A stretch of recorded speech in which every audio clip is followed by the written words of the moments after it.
बिहारमध्ये एनडीए 200 पार जाणार अशी स्थिती। सध्या 208 जागांवर एनडीएचे उमेदवार आघाडीवर।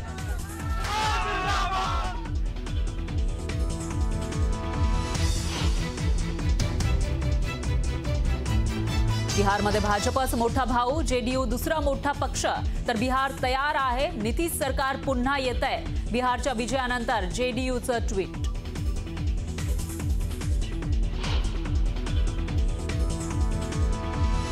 बिहारमध्ये काँग्रेसचा सुपडा साफ, काँग्रेसला 2 अंकी जागांचा आकडा गाठण्यातही अपयश। राहुल गांधींचं मतचोरी अस्त्र फेल।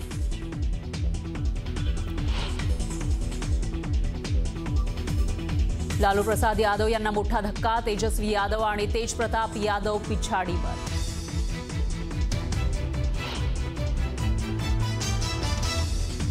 चिराग पासवान यांच्या लोजपाची बिहारमध्ये मुसंडी, 21 जागांवर लोजपा उमेदवार आघाडीवर। आगामी काळात बिहारच्या राजकारणात लोजपचं वजन वाढणार।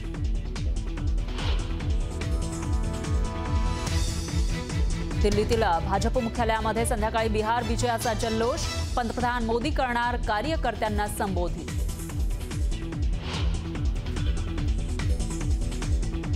बिहारच्या निवडणूक निकालावर राऊतांची टीका, आघाडीला 50च्या आत संपवलं असल्याचं ट्विट।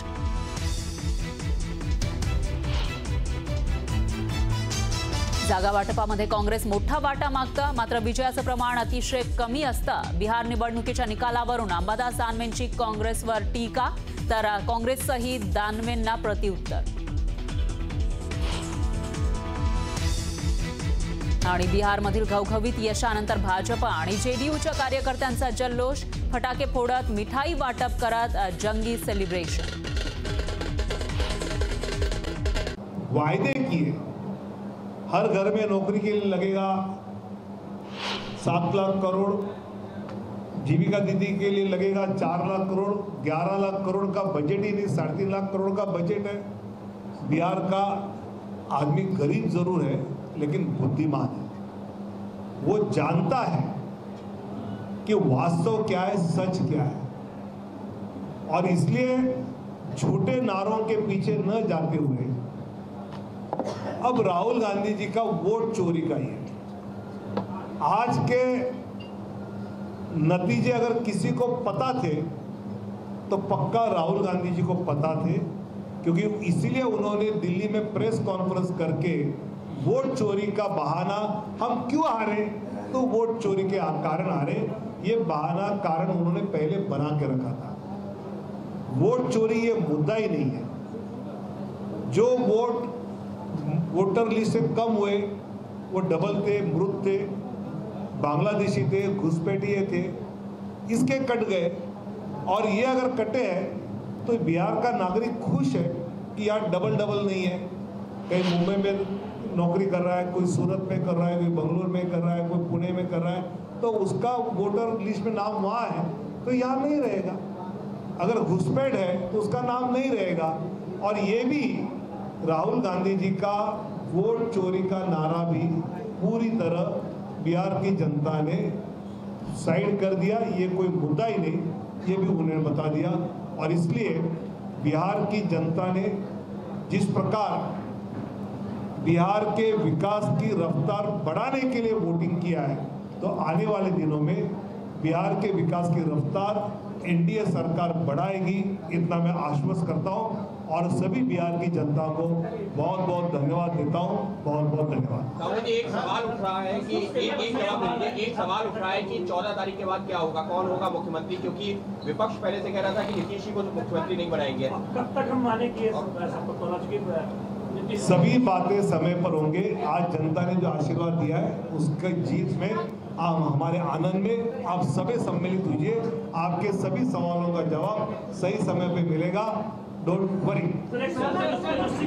बहुत बहुत धन्यवाद, थैंक यू सो मच। तर विनोद तावडेंची ही प्रतिक्रिया आपण बघितलेली आहे।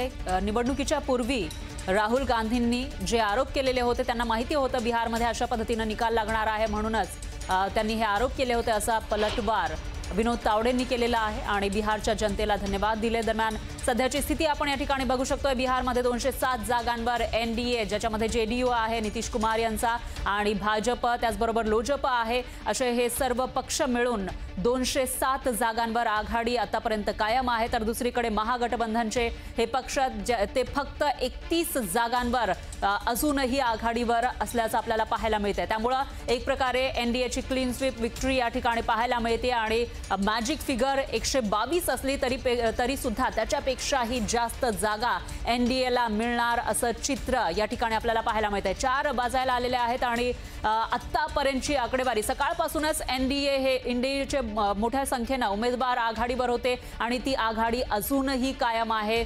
16-17 राऊंड झाले तरी सुद्धा एनडीएचे उमेदवार हे आघाडीवर असल्याचं पाहायला मिळते। त्यामुळे मोठ्या प्रमाणामध्ये एनडीएला या ठिकाणी एक विजय मिळताना आपल्याला पाहायला मिळतो आणि त्यामध्ये ही भाजप ज्यांच्या जागा मागच्या वेळेला 70-75च्या आसपास होत्या, तोच भाजप आता सगळ्यात मोठा पक्ष बिहारमध्ये सुद्धा बनताना दिसून येतोय। कारण सध्या जे आघाडीवर असलेले उमेदवार आहेत त्याच्यामध्ये सगळ्यात जास्त उमेदवार हे भाजपचे आहेत। त्या पाठोपाठ जेडीयू नितीश कुमार जे 43 उमेदवार निवडून आलेले होते मागच्या निवडणुकीमध्ये, आता मात्र ती संख्या वाढल्याचं पाहायला मिळते। एक प्रकारे डबल झालेली आहे असं म्हणता येईल, कारण 85च्या वर जागांवर जेडीयूचे उमेदवार हे आघाडीवर आहेत। तर दुसरीकडे तेजस्वी प्रताप यांचा पक्षाचे उमेदवार मात्र 30 पेक्षाही कमीच संख्या आपल्याला दिसून येते ज्या आघाडीवर आहे। आणखी एक ब्रेकिंग आपल्या समोर येते बिहारमधून। तर आताची सगळ्यात मोठी आणि महत्त्वाची अपडेट म्हणावी लागेल।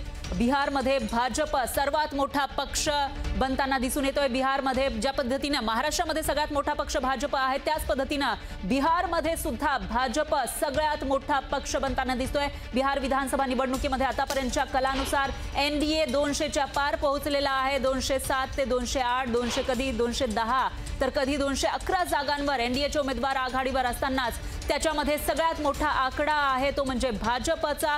त्यामुळे भाजप बिहारमध्ये सुद्धा सगळ्यात मोठा पक्ष बनून उभरणार असं सध्याचं चित्र आपल्याला या ठिकाणी पाहायला मिळत आहे। बिहार विधानसभा निवडणुकीमध्ये एनडीएला मोठं यश मिळताना दिसते आणि त्यानंतर बिहारच्या एनडीए पक्षांच्या गोटामध्ये जल्लोष आहेच, पण त्याचबरोबर देशभरामध्ये बिहारचे कार्यकर्ते आणि जे काही पदाधिकारी आहेत, नेते आहेत, ते जल्लोष करताना आपल्याला पाहायला मिळत आहेत। एकूणच एनडीएच्या गोटामध्ये जल्लोषाचं वातावरण सगळीकडे पाहायला मिळत आहे। फटाके फोडले जात आहेत, ढोल ताशा वादन सुरू आहे। आणखी एक ब्रेकिंग न्यूज बिहारमधूनच आहे। बिहारमध्ये मुख्यमंत्री कोण होणार हा सवाल उपस्थित केला जात असतानाच जेडीयूने पुन्हा एकदा ट्विट केलेला आहे आणि मुख्यमंत्री पदावर दावा केला आहे। जेडीयू नितीश कुमार यांचा पक्ष आणि त्यांच्याकडून वारंवार ही आठवण करून दिली जाते असं म्हणता येईल। एक प्रकारे बिहार तयार आहे, नितीश सरकार पुन्हा येणार असा दावा ते करतायत। बिहारमध्ये पुन्हा नितीश कुमार मुख्यमंत्री होणार असा दावा जेडीयू पक्षाकडून केला जातोय। मात्र हा दावा एनडीए मधील जे इतर पक्ष आहेत त्यांना मान्य असेल का हा प्रश्न या ठिकाणी उपस्थित होतोय। कारण 2020 ची निवडणूक आपण बघितली तर त्यावेळेला कमी जागा होत्या नितीश कुमारांच्या पक्षाला, फक्त 43 जागा होत्या आणि 70 पेक्षा जास्त जागा भाजपला होत्या, तरी सुद्धा नितीश कुमार हेच मुख्यमंत्री बनलेले होते। त्याच्यामुळे आता भाजपकडून तशा पद्धतीने कोणत्याही प्रकारचं वक्तव्य आलेलं नव्हतं नितीश कुमार हेच मुख्यमंत्री होणार असं। आणि त्यामुळे जेव्हा प्रचार आपण बघितला तर प्रचारामध्ये सुद्धा जेव्हापासून देशाचे पंतप्रधान हे बिहारमध्ये गेलेले होते प्रचारासाठी